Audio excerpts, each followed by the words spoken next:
Assalamualaikum warahmatullahi wabarakatuh. Waalaikumsalam warahmatullahi wabarakatuh. Saya Nanda Feni Sution, NPR 2206-2083, ingin mempresentasikan hasil dari tugas saya, yaitu tentang human trafficking, di mana untuk memenuhi tugas saya dalam proyek kuliah kebijakan data atau KKN.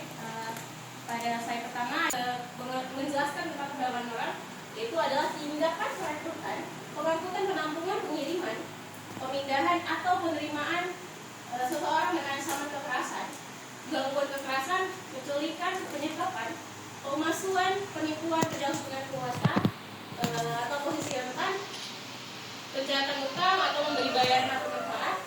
Ada juga sehingga memperoleh persetujuan dari orang yang memegang kendali atas orang lain tersebut, baik dilakukan dalam negara maupun antar negara. Pada slide selanjutnya itu ada tentang dari human trafficking ini.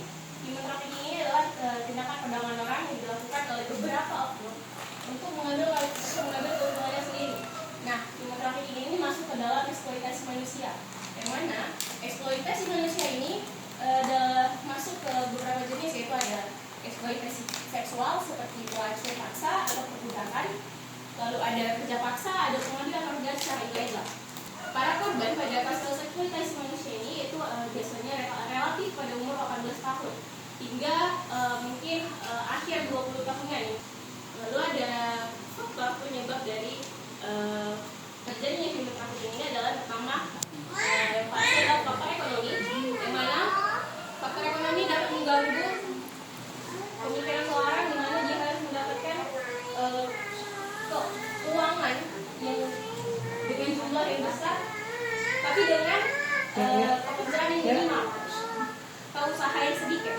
Lalu ada faktor penegakan hukum, di mana sistem penegakan hukum kita sekarang tidak cukup mumpuni atau regulasi-regulasinya yang masih mungkin relatif tidak terlalu relevan. Lalu ada faktor pendidikan, yang dimana kita tahu Indonesia ini memiliki SDM yang cukup rendah, di mana tingkat pendidikan kita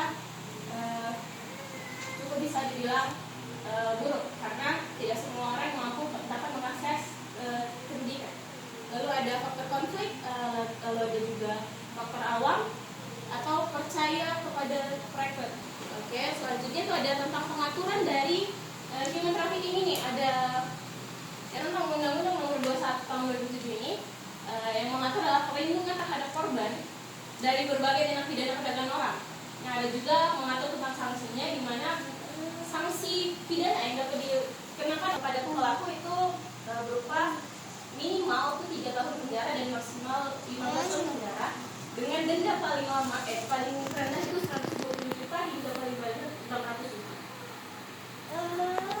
Lalu ada pasal Undang-Undang Negara Republik Indonesia yang tadi setelah saya bahas, itu adalah Undang-Undang Nomor 28B, yang mana membahas tentang bahwa setiap anak berhak atas perlindungan dan diskriminasi.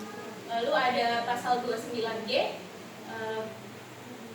bahwa setiap orang berhak atas perlindungan dan setiap orang berhak atas untuk bebas dari penyiksaan, perlakuan, dan yang merendahkan harkat dan martabat manusia.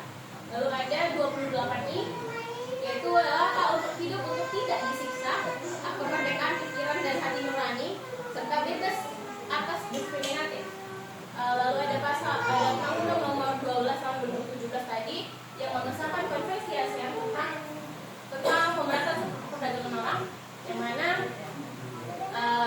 buku ini mengatur tentang kerjasama lintas negara dalam sebuah pencegahan, penindakan, dan perlindungan bagi korban-korban perdagangan manusia.